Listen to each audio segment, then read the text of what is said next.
안녕하십니까. 거꾸로 투자하는 쇼킹 부동산입니다. 음마아파트에서 또 쇼크가 났습니다. 혹독한 겨울의 시작을 알렸습니다. 음마아파트에서는요, 드디어 2018년 가격이 보입니다. 자, 이런 상황에서 무주택자는 어떻게 될까요? 영상 시청 전에 구독 부탁드리겠습니다.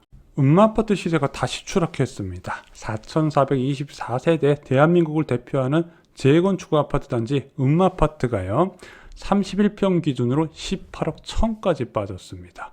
와, 이 음마아파트가 저희가 지난 17일 날 19억이 붕괴됐을 때 영상을 올렸거든요. 여기가 정비개혁안이 통과돼서 잔치집 분위기인데 시세는 오히려 하락을 했다는 거죠. 근데 한 달도 안 됐는데 지금 18억도 위태로운 상황이 돼버렸습니다. 음마아파트 31평 18억 1천만 원이면요, 얘가 고점이 26억 3,500만 원이었어요. 31.3% 빠진 겁니다. 딱 1년 만에 31% 빠졌어요. 금융위기도 이렇게 안 빠졌어요. 8억 2천만 원 떨어진 겁니다. 와, 이거 매수자 지금 어떨까요? 2018년 8월 가격으로 돌아왔습니다. 이때 18억 2천까지 거래가 됐었거든요. 근데 지금 18억 1천이고, 실제 여러분들이 부동산 가셔서 계약 직전에 더 깎는 거 감안하면 17억대도 봐야 된다는 거죠. 벌써 2018년 8월 가격이 보이기 시작한 겁니다.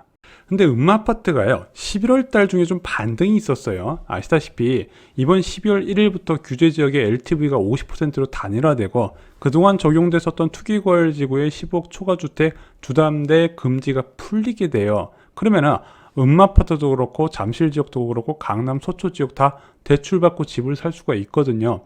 그러다 보니까 11월 말에 이런 소식이 나와요. 잠실 지역의 금매가 싹 빠졌다는 얘기가 나옵니다. 거래가 한꺼번에 터졌대요. 실제 낙폭이 컸던 잠실 엘스나 리센츠, 음마 등의 거래가 꽤 많이 유입이 됐습니다. 저 음마아파트 11월 거래량 봤더니 벌써 5건이 등록됐어요. 아직 등록 가능 기간이 한 20일 정도 남았죠. 자, 8월에 1건, 9월에 2건, 10월에 2건인데 11월 달에 벌써 5건이 등록됐다는 겁니다. 자, 이렇게 거래가 등록되니까 31평 호가가 18억 9천까지 올라갔어요. 18억대 중반 가격이 싹 다 없어졌다는 거죠. 잠실 엘스, 리센트도 비슷합니다. 엘스 같은 경우는요, 11월 달에 벌써 거래가 7건이 등록됐어요.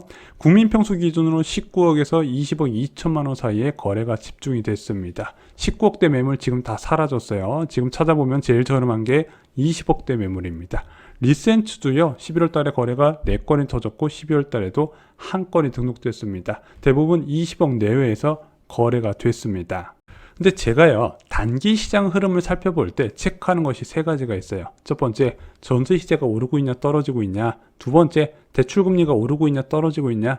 마지막으로 이제 가장 확실한 단기 시장 흐름을 볼 수 있는 지표 중 하나인데, 음마아파트하고 잠실주공 5단지 시세예요. 아마 저희 영상 오래 보신 분들은 제가 이 2가지를 얼마나 중시하는지 아실 겁니다. 그런데 음마아파트는 호가가 올랐는데 잠실주공 5단지는 호가가 계속 하락하고 있었거든요. 음마하고 다른 움직임을 보이더라. 저희가 음마아파트하고 잠실주공 5단지가 2개가 동시에 같은 방향으로 움직여야 이게 서울 아파트 시세에 반영이 된다 말씀드렸죠. 제가 쇼킹 부동산을 하고 나서 이 2가지 시세가 같은 방향으로 가리켰을 때 서울 아파트 가격이 따라가지 않은 적이 저는 거의 없다고 보고 있습니다. 역시 몇 주 가지 못했습니다. 음마아파트 아까 18억 1천에 나왔다 말씀드렸고, 리센츠 중층 매물 기준으로 19억짜리 매물 나왔습니다. 파크리오도 17억까지 하락을 했습니다. 그리고 그 아래에 위치한 헬리오시티는요, 15억 5천까지 중층 역세권 매물이 나와 있는 상황이라는 거죠. 주변 시세가 계속해서 추락 중입니다. 자, 저희가 이 잠실 금매 소진 관련된 영상 소개해 드렸을 때 말씀을 드렸을 거예요. 이번 하락의 주요 원인은 전셋값의 급락이다. 그에 따른 수요 감소와 초급매가 증가한다. 왜 초급매가 증가하냐? 역전세난 때문에 어쩔 수 없이 보유하지 못하고 처분하는 사람이 늘어난 거예요. 그래서 이런 역전세난은요, 전세 가격이 떨어지면 떨어질수록 매도 압력이 강하게 되고 매매 시세 급락을 부를 수밖에 없다는 겁니다. 근데 어제 발표된 한국 부동산원 통계 보셨어요? 아파트 전세 가격 지수가요. 서울 지역이 한 주 만에 마이너스 0.96% 나왔습니다. 경기는 1% 나왔고요. 인천은 마이너스 1.11% 나왔어요. 입주 물량 급증에 따른 영향을 본격적으로 받기 시작을 한 겁니다. 입주 물량이 왜 무섭냐면요.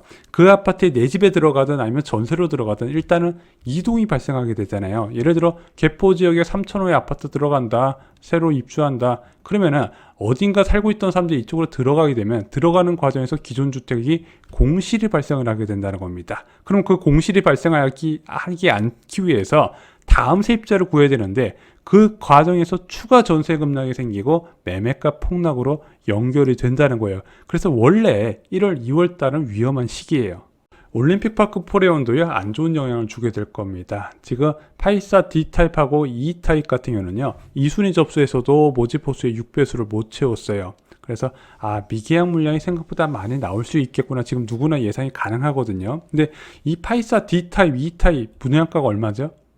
13억 내외죠. 근데 고덕동에 그라시움이라는 대단지 아파트 있습니다. 얘 지금 제일 저렴한 매물이 14억 2천이에요. 위례 지역에 위에 자연엔 센트럴 자이 아파트 있거든요. 얘도 14억이에요.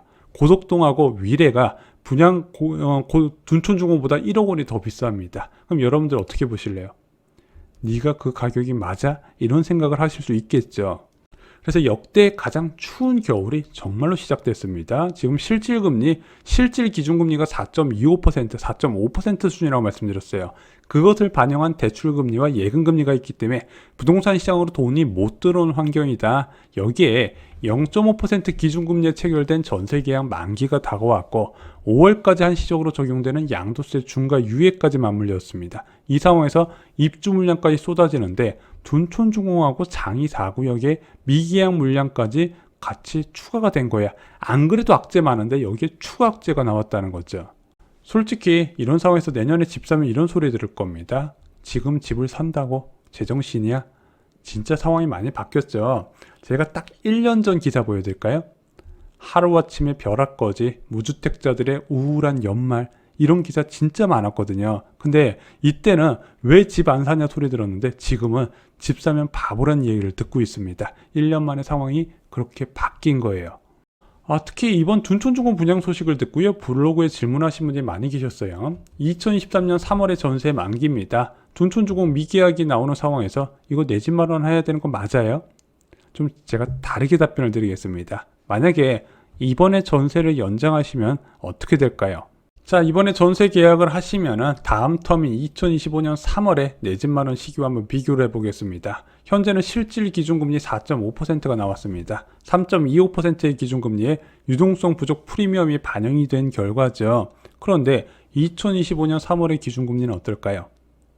그 시기의 기준금리는 신도 모르겠지만 적어도 유동성 위기에 프리미엄이 빠지면은 지금보다 훨씬 낮아질 가능성이 있고, 이런 고금리가 2025년 3월까지는 전 이어지지는 않을 거라고 보고 있거든요. 지금보다는 대출금리나 예금금리 상황이 개선이 될 겁니다. 또한 3.5% 기준금리에 체결된 전세계약의 만기가 다가오는 것도 2025년 3월이죠. 0.5%에 체결된 기준금리의 만기 다가오는 것과 다릅니다. 또한 이 시기에는 양도세 중과 유예 이슈도 없고요. 둔촌주공이나 장이 4구역에 미계약 물량 이슈도 없을 겁니다. 그러면은 언제가 더 좋은 내 집 마련 시기일까요? 자, 어떤 구독자분이 또 말씀해 주신 게 있습니다. 큰 폭의 하락 이후에 장기 회복할 수도 있잖아요. 그러면은 굳이 지금 사야 되는 이유가 없지 않나요? 제가 집을 투자라고 말씀드린 게 아닙니다. 실수의 목적에 내 집 마련 계획이 있던 분들이 그냥 실행에 옮기시기 좋은 시기라고 말씀을 드렸다는 거예요. 돈을 벌라는 게 아닙니다. 주거 안정을 꾀하라는 거예요. 왜 그러냐면은 과거에 두 번의 이런 장기 횡보 시기가 있었습니다. 1990년대에 있었죠. 주택 가격이 1990년에 고점을 찍고 10년간 안정된 흐름을 보입니다. 반면에 그때 전세 가격은 어땠죠? 지속적으로 올라가게 됩니다. 유동성 위기가 없는 상황이 아닌 이상 전세 가격은 지속적으로 올라가게 돼 있어요. 자, 09년부터 2013년 대세 부동산 하락기에도요, 전세 가격은 지속적으로 올라가게 됩니다. 두 번의 장기 대세 하락이 있었던 시기에 전세값 모두 올라갔다는 부분이죠. 그럼 세입자한테 좋은 환경은 아니라는 겁니다. 온전한 내 집이 필요할 때가 있습니다. 바로 자녀가 학교 다닐 때입니다. 학교 다니는 자녀가 있는 분들은요, 주거 불안이 얼마나 스트레스를 받는지 잘 아실 겁니다. 저도 느껴봤기 때문에 여러분들께 내 집 마련을 권해드리는 겁니다. 2년마다 갱신이 어떻게 될 것인가, 여기에 더 거주할 수 있을 것인가 불안에 떨지 마시라는 겁니다. 그런데 이번에 전월세가 만기가 됐는데 온 가족이 만족할 기존 아파트가 폭락을 했거나 또는 전화기 부담이 덜한 청약에 당첨됐거나 둘 중 하나를 통해서 내 집 마련 꿈을 이루시라는 겁니다. 자, 이번에 전월세 만기되는 분들 어렵지만요, 결국 선택은 스스로 하셔야 된다고 생각합니다. 저는 그냥 장기적으로 볼 때 자연스러운 내 집 마련으로 괜찮은 시기라고 계속 주장을 하고 있습니다. 하지만 제 주장이 맞는지 틀린지는 시간이 지나봐야 알 수 있어요. 근데 저는 이렇게 생각을 합니다. 바닥은요, 그 누구도 모릅니다. 이게 바닥인지 아닌지 모른다는 거예요. 또 하나 더 중요한 거는 그 바닥을 전입 가능일과 맞추기는 더욱더 불가능하다는 거죠. 자, 왜 대부분 비쌀 때 집을 사고 쌀 때는 사지 않을까요? 저희가 영상을 제작한 게 있습니다. 집값 폭락해도 무주택자가 내 집 마련 못하는 이유, 영상 끝에 링크를 달아두겠습니다. 지금 같은 고금리 상황에서 집 사야 돼, 지금 같은 하락하는 상황에서 집 사야 돼, 여기에 대한 답변을 포함드리고 있습니다. 이상으로 영상 마치겠습니다. 감사합니다.